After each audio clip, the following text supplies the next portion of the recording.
Bien-aimés dans le Seigneur, bonjour, bienvenue à notre temps d'encouragement.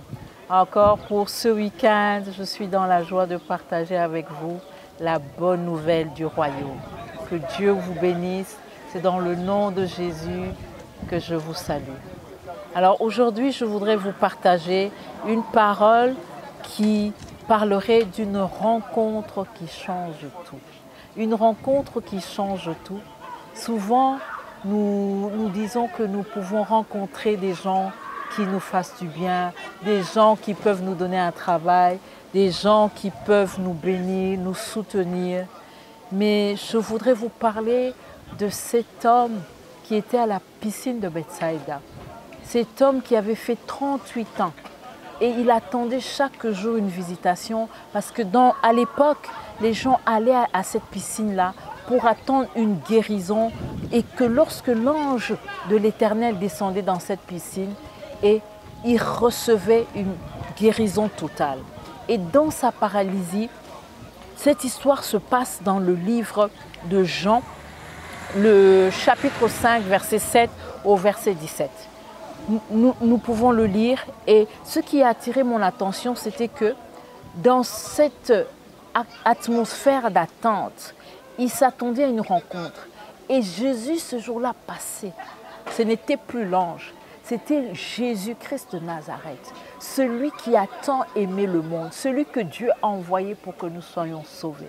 Celui qui a payé le prix à la croix. Il a été crucifié, il a été torturé, flagellé pour nos péchés, pour nos vies. Il s'est fait malédiction pour que nous soyons une bénédiction à travers lui. Quelle rencontre merveilleuse.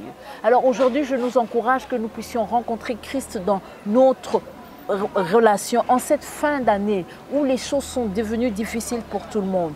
Nous connaissons l'histoire de David et Goliath. Cette histoire m'a toujours interpellée parce que David n'avait pas d'autre choix d'aller combattre. Mais il n'a pas regardé à sa faiblesse, il n'a pas regardé à sa capacité qui n'était même pas un soldat de formation comme Goliath. Mais David s'est souvenu de ce Dieu-là qu'il avait béni, ce Dieu-là qu'il avait sauvé à travers la bouche du lion où il a déchiré l'os. Je voudrais aujourd'hui que tu te souviennes de ce Dieu-là qui est capable de changer ton histoire. Dans ce mois, notre mois de la distinction, cherche encore à rencontrer ce Dieu capable, ce Dieu tout-puissant qui, à travers Christ, qui a payé pour toi et moi à la croix pour que nous soyons sauvés. Alors je t'encourage encore aujourd'hui, comme pouvait faire David face à Goliath. Il a dit, je viens vers toi avec l'Éternel, mais non pas avec des javelots et des armes.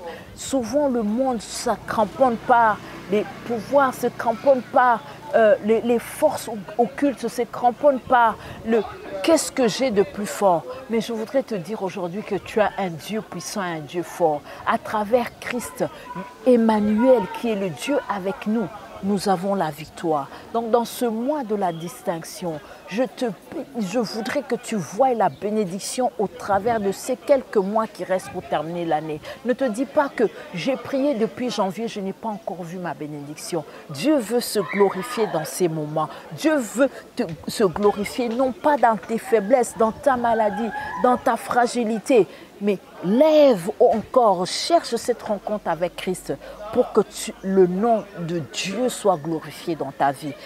C'est pourquoi encore, je voudrais que tu lises et médites cette parole en continuant encore à chercher la face de Dieu. En ce week-end, je t'invite encore demain à venir dans la présence de Dieu. Ou lorsque tu rencontres Jésus, tout change.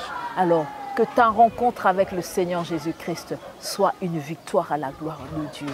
Que Dieu nous bénisse ensemble. Amen.